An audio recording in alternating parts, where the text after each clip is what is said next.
Hello, everyone, and welcome to the Revolution 250 podcast. I am Bob Allison. I chair the Rev 250 advisory group. I also teach history at Suffolk University in Boston. And today we're going to talk about one of the most important events leading up to the revolution, and probably one we haven't thought about a lot, because you can't do a big reenactment of the things happening in 1772, 1773 involving the committees of correspondence. Probably a phrase we've heard. We know that there were committees of correspondence, but that is often the extent of our knowledge. Now, in the wake of another alarming piece of news from London in the fall of 1772, in the wake of news about one of the most important issues that bedeviled the American colonists, particularly the Bostonians in the fall of 1772, Samuel Adams arranged for a town meeting on the 28th of October of 1772. So right around the 250th anniversary is what we're celebrating right now. A town meeting to consider how to respond to Parliament's plan to pay the judges in Massachusetts, to establish a salary for judges. In the wake of the Boston Massacre in 1770, you'll recall the British soldiers were acquitted, but there was an alarm in London. What happens the next time some Crown officials get into trouble in the American colonies over in fulfilling their duty? What do? Maybe we should make sure judges are independent of the mob, and so Parliament will establish a salary for judges. Now, for Samuel Adams and for others who thought seriously about these issues in Massachusetts, this isn't going to make the judges independent. It's going to make them dependent on the will of Parliament or of the British Crown or the British ministry. And also, the Massachusetts Charter of the early 1690s stipulates that the Assembly will pay the judges. Really a very important constitutional issue, but one you can see it's going to be difficult to get great popular support. I mean, we can see other issues burning the public consciousness, but who pays the judges seems like a rather obscure one, but Adams recognized how important it was. Making the judges dependent on the British ministry makes them independent of the people for whom they're meting out justice. So, on the 28th of October of 1772, Boston's town meeting met, and it appointed a committee of correspondence, a committee of 21 members.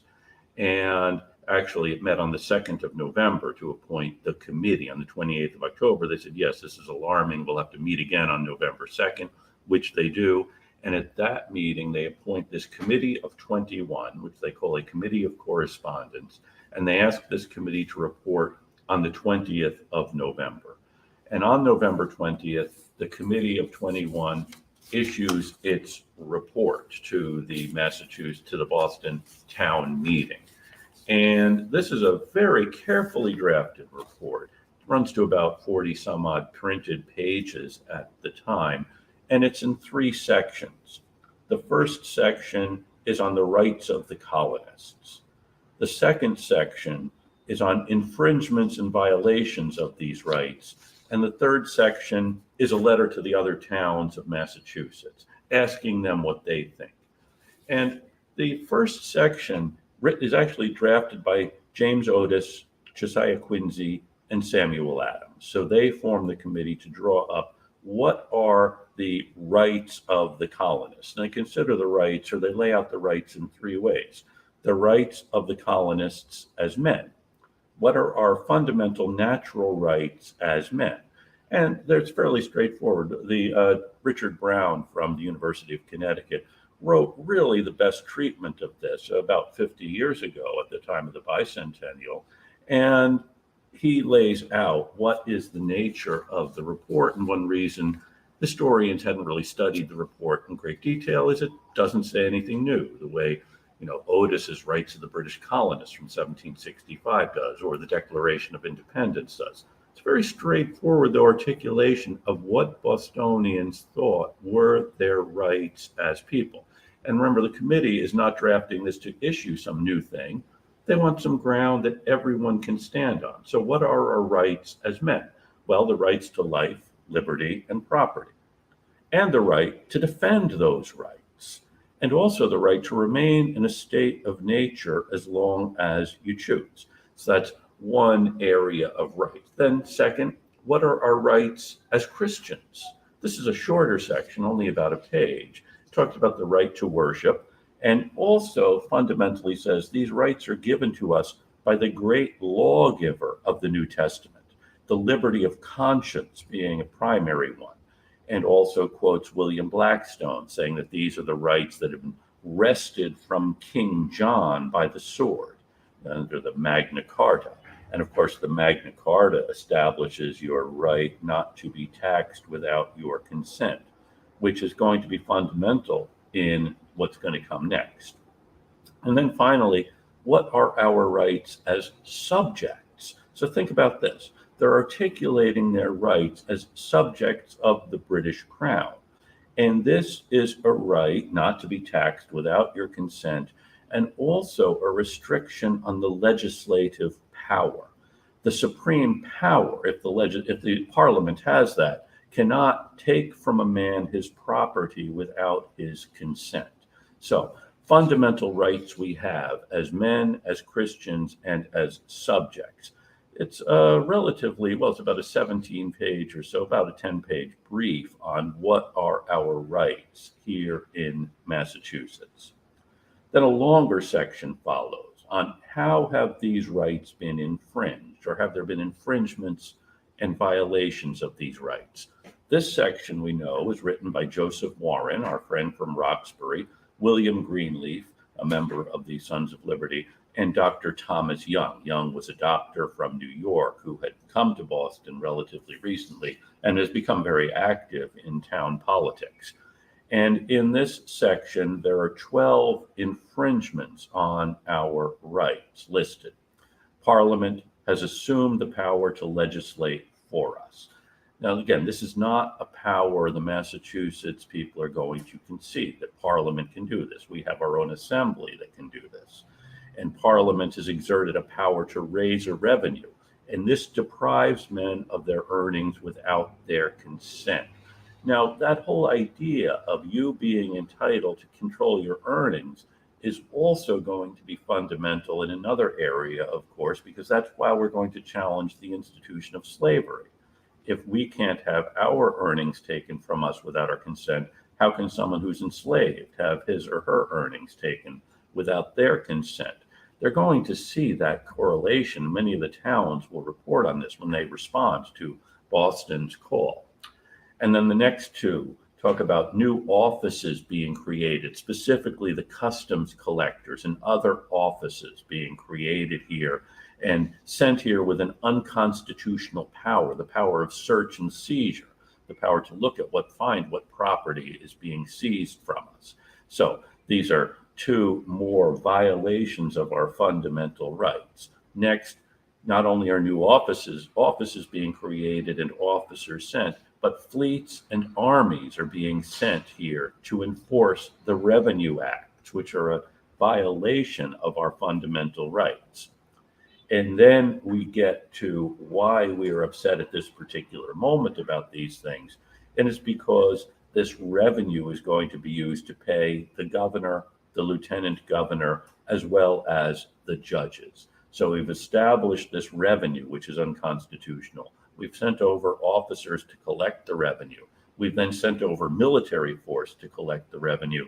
And the purpose of this revenue is to pay the judges and the others. Now, Samuel Adams had warned that the Massachusetts Constitution, or the Massachusetts Charter, which had said the legislature will pay the governor, this is to establish an equilibrium because the governor is appointed by the crown, but is then paid by the assembly, and that establishes a balance. But here, if the governor is not only paid by the crown, but chosen by the crown, but paid by the crown, he is independent of the legislature. You know, they acknowledge a need for the governor to be something of a check, but not to be a check beyond the control of those whom he is checking.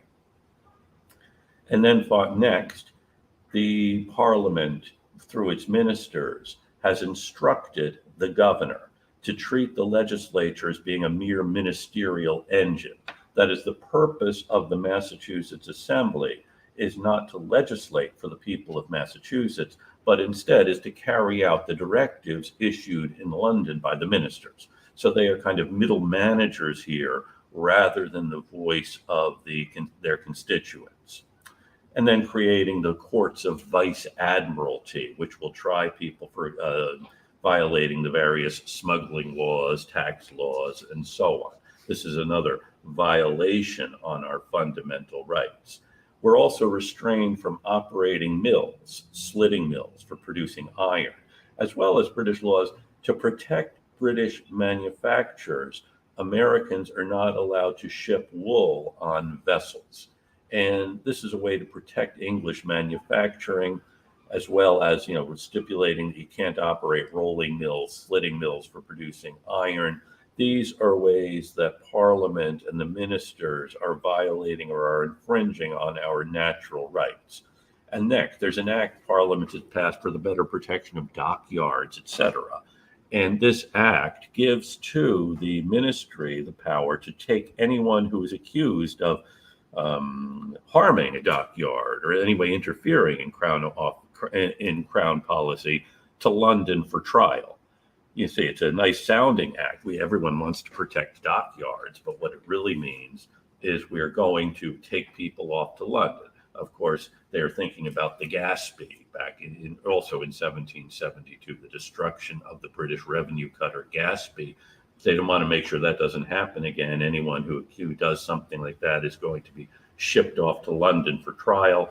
And that, of course, takes away your fundamental right to be tried by a jury of your peers.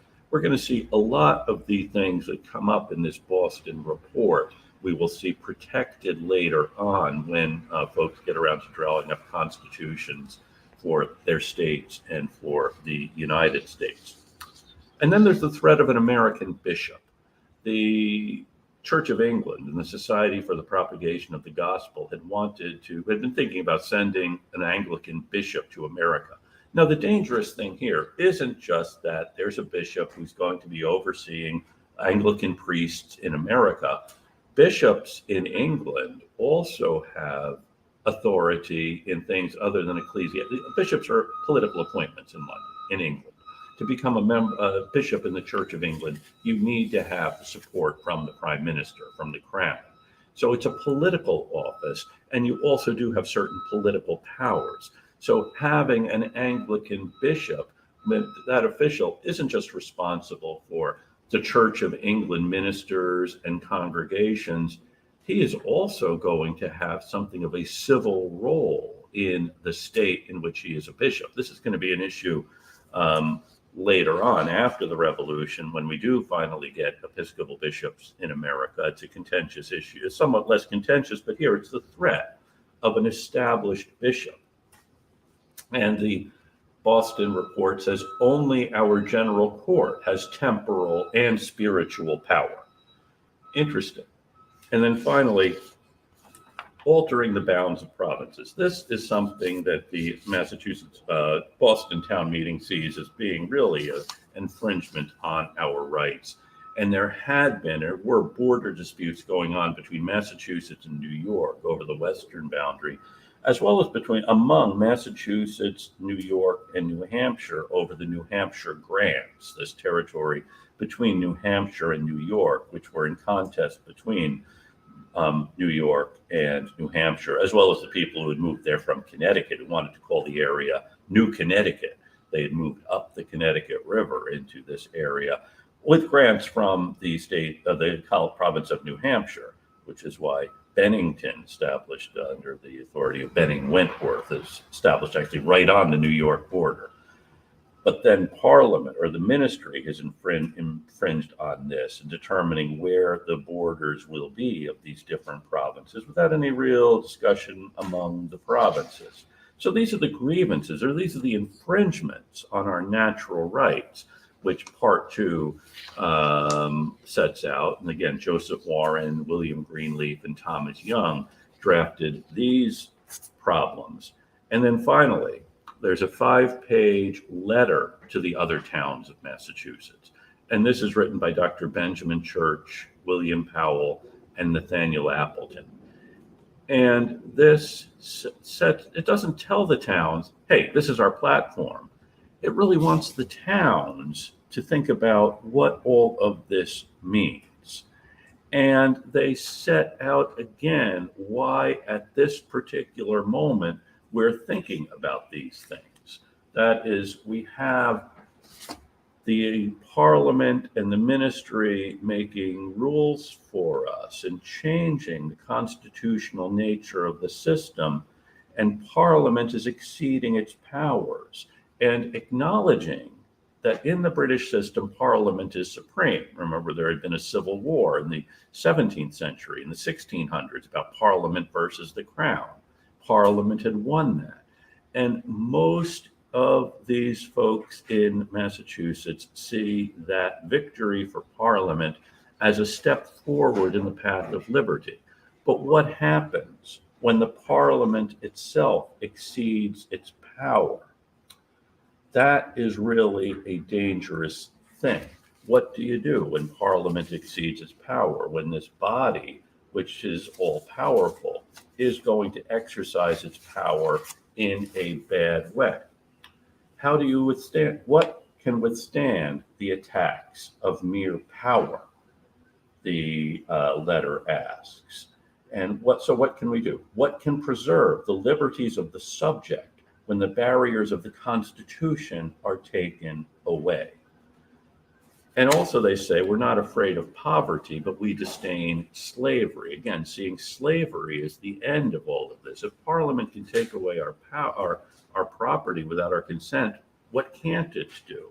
It's really an alarming thing. And so at the end of November, the town has this printed up, Eads and Gill, the printing office on Queen Street, print this up and send it out to the towns for their consideration. And among those who also see it, of course, is Governor Hutchinson. And Governor Hutchinson and the Assembly have been going back and forth about paying the judges and so on. And that's going to become another big issue, who is going to pay the judges. But Hutchinson really sees the danger in this. He really sees, he's also from Massachusetts. Remember, his family's been here since the 1630s. He's an historian. He is writing a history of Massachusetts Bay. He's had been working on the third volume when the mob attacked his house in 1765. And his elevation to governor in 1770 and 71 was seen as a real way to get over these problems between Governor Bernard and the Assembly. But Hutchinson is also thinking thoughtfully about the nature of government. And he sees, as this report does, Parliament is supreme.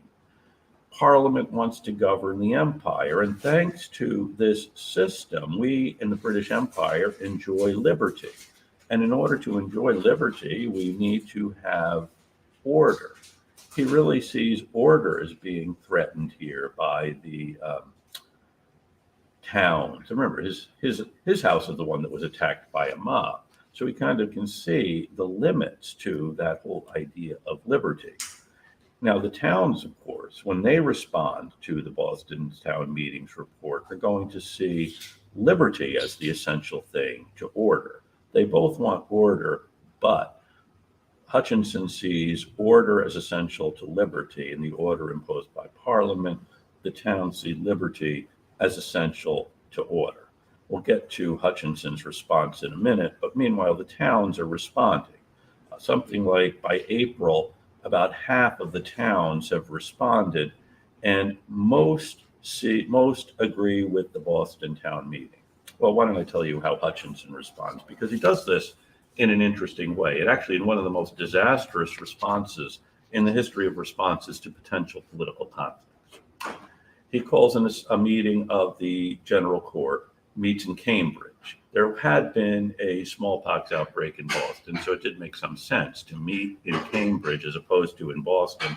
But Hutchinson also wanted to meet in Cambridge to get away from the potential disruption by the Boston mob. So they meet in Cambridge, and on January 6th of 1773, Hutchinson delivers a lecture to the Assembly. Now, as I mentioned, Hutchinson's an historian, And maybe had he lived at a later time, he might have become a history professor. He's writing a history book, a 3-volume history of Massachusetts Bay. And one thing history professors are really good at is lecturing. It's a terrible skill for a politician. By the way, this is always my example of why you should never vote for a college professor for anything. We always know we're the only person in the room worth listening to. And we also know you are really smart when what you say at the end of our lecture pretty much agrees with what we have just said. And if for some reason it doesn't, what we'll do is repeat what we just said using smaller words and speaking more slowly. So Hutchinson delivers a lecture on January 6th of 1773 to the Massachusetts Assembly, explaining to them what their role in the British Empire is. And their role in the British Empire is somewhat limited. The Parliament is the governing force in the British Empire. The Massachusetts Assembly can't claim that it governs Massachusetts because then what's Parliament's role? The only thing the Massachusetts Assembly can do is act in the kind of middle management fashion that the ministers in London wanted them to. And they either could accept that Parliament is supreme or they could declare their independence. There really wasn't an alternative here. This, Hutchinson thinks, is a very clear explanation of where they stood. And of course, just in terms of political theory, maybe it is. In terms of practical politics, this is disastrous. Because remember, the Boston Report had talked about our rights as subjects of the British Crown. And now Governor Hutchinson has said, well, your only choice is to accept Parliament's role or declare your independence. We hadn't said we wanted to be independent. We said we wanted to govern ourselves, but be part of the British Empire. And it's because we're part of the British Empire we have these rights. Hutchinson says, no. Yes, it's because you're part of the British Empire. You have more rights than you would if you were in the French Empire or the Spanish Empire or the Dutch Empire. And he said, I pray that we'll never experience what it would be like to be part of one of those empires.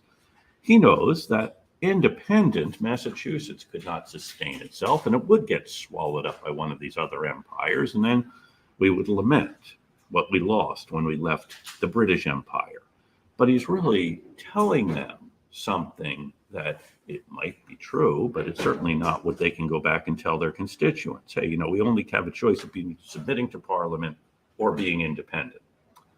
So that's the governor's response. And by the way, he is hearing from some of his friends in distant parts of Massachusetts that, people don't want to go along with this crazy idea from Boston. But they're misleading him into thinking this. As I said, by April, some 114 of there are 260 towns in Massachusetts, have responded to the Boston call. Hutchinson's thought is the towns should not respond at all. I mean, what power does Boston have to tell these other towns what to do? Town meetings shouldn't be to discuss general affairs of the empire. They should be to decide about where roads should be in the town or where you should build a school or other things like that, not what is the proper relationship of Massachusetts to the British Empire and these other questions. I mean, what are our fundamental rights as subjects or as Christians or as men? Those aren't things the town meeting should be deliberating on. But most of the town meetings decide that is what they should be deliberating on, and they do.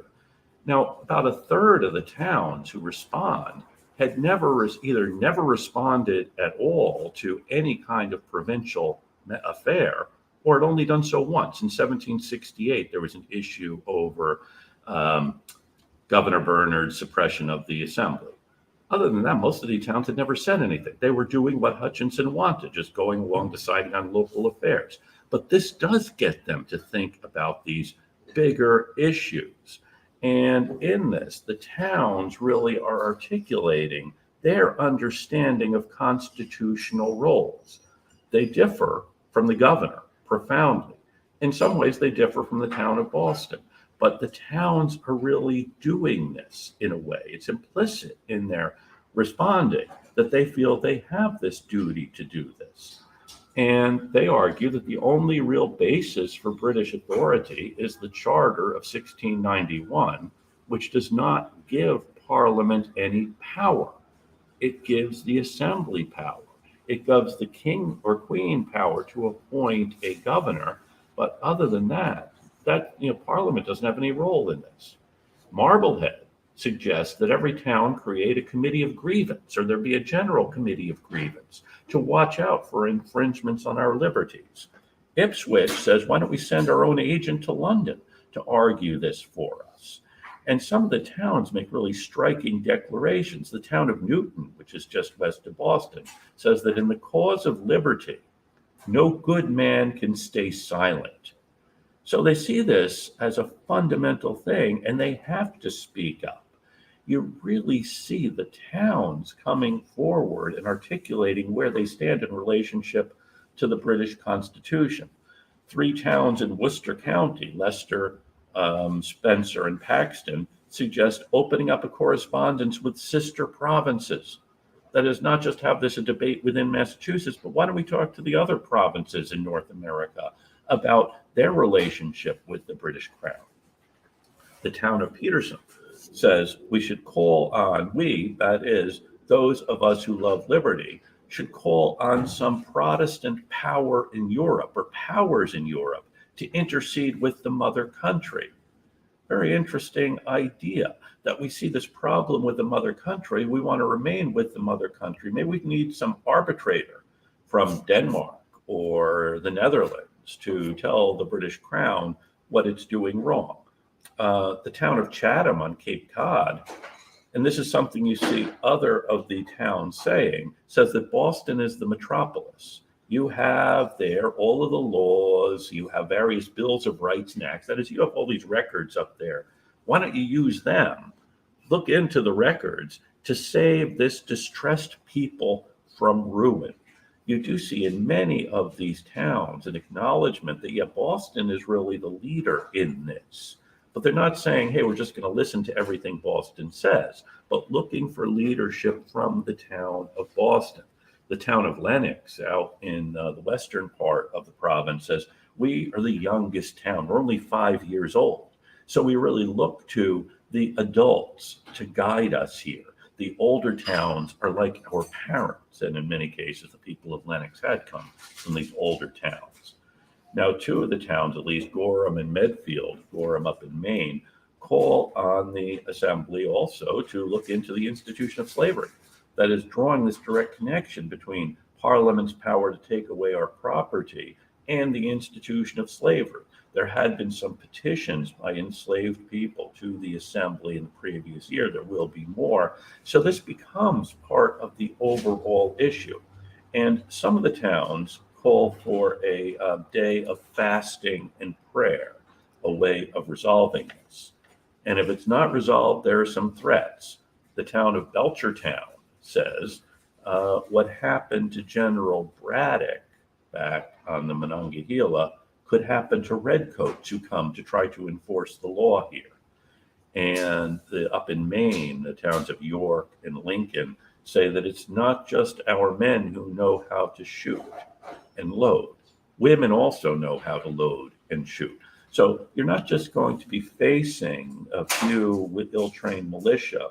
You're going to be facing the body of the people who see their rights being infringed by the Parliament's misguided attempt to change the rules and impose its will on us. So the Committee of Correspondence in Boston first issues this report to the other towns, and then you have the other towns creating committees of correspondence to correspond with this committee from Boston, this committee of 21.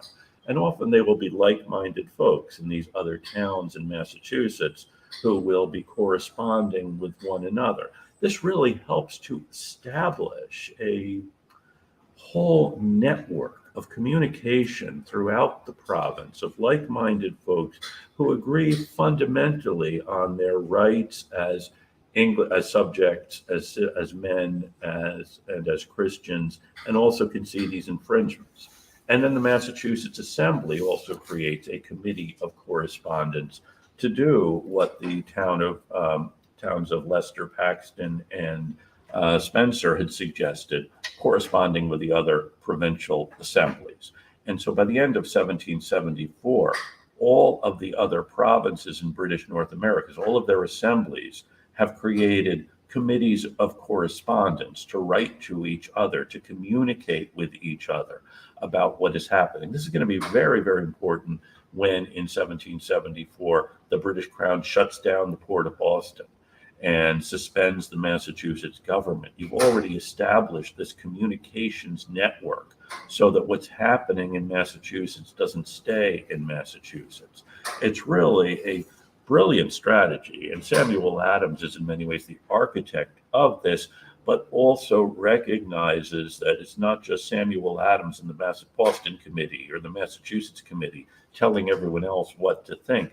They're gathering ideas and drawing in this political consensus here about the nature of the threat to liberty, the fundamental nature of the threat to liberty. And it's not just an issue about taxes, which I think even the British government sees. It's really an issue of power and who will govern us. And how do you confront this power?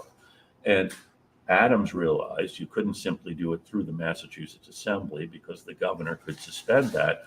You really need it through the informed engagement of the people of Massachusetts. It's a fundamental idea here, you see, being articulated by the Boston Committee of Correspondence and then by the Massachusetts committees and the committees in the other towns which share in this.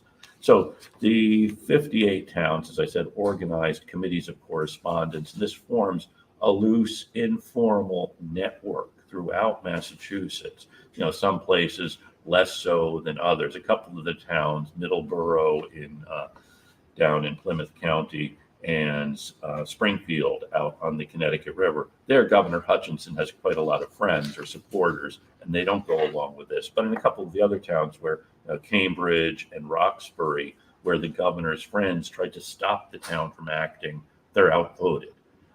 And in the wake of Governor Hutchinson's speech to the assembly, he's reading in the newspapers, he thinks the towns have stopped responding to Boston.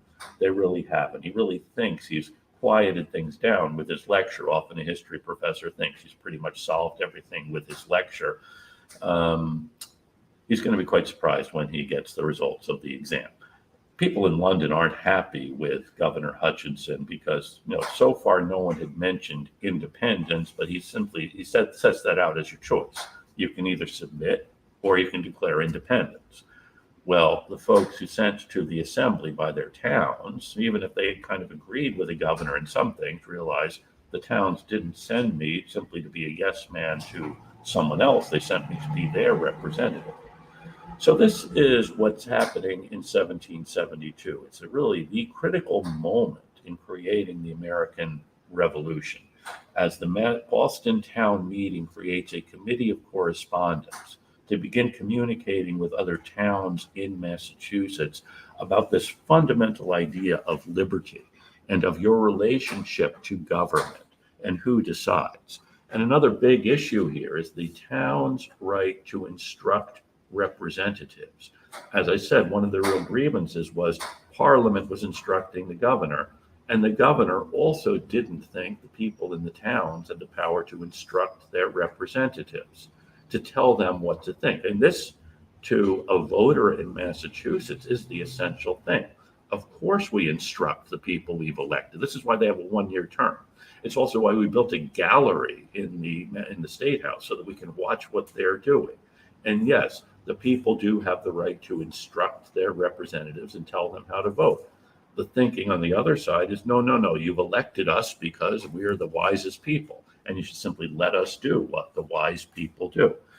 Fundamentally different idea. And by the way, it's at this time that John Hancock commissions John Singleton Copley to paint the great portrait of Samuel Adams. The original hangs in the Museum of Fine Arts in Boston. There's a copy in Faneuil Hall.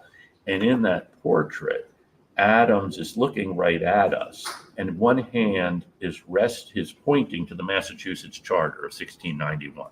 The charter spells out what are the roles of the governor and the assembly. His hand is resting on the minutes of the town of Boston. That is the record of the town meeting. And remember, the town meeting in which all of the adult Protestant tax-paying men voted. That may seem like a limitation to us, but that's actually more people than were entitled to vote than anywhere else in the British Empire. So his hand is resting on that, and his hand is holding the folded up instructions of the town of Boston, clearly written on this, instructions of the town of Boston. So Adams is their representative, not because they trust him in everything, but because they know they can tell him what they think. That is the fundamental idea here you see in these committees of correspondence. And it's an idea that the people do instruct their governors, their representatives. You'll recall, well, we don't need to talk about Edmund Burke and his theory on this. Simply, Burke said that your representative owes you not his industry only, but his judgment. And he betrays rather than serves you if he sacrifices it, that is his judgment, to your opinion. He said that to the electors of Bristol in England, and they promptly voted for someone who would sacrifice his judgment to their opinion. So if you decide to go into public life, don't tell people you're electing me because I'm smarter than you are, and I expect you simply to listen to what I say. See how far you get. You can do it as an experiment. Anyway, the Massachusetts towns are instructing their representatives, and that is the way to protect their liberty, which they've seen violated by the British Crown.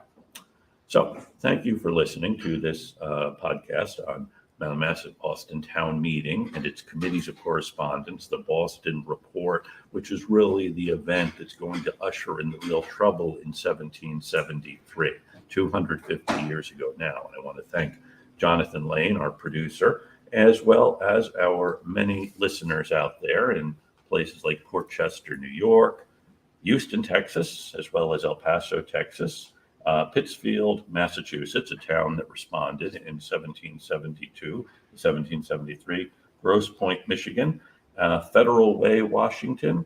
I want to thank you all for listening, and I thank everyone else in our network, and we will now be piped out on the road to Boston.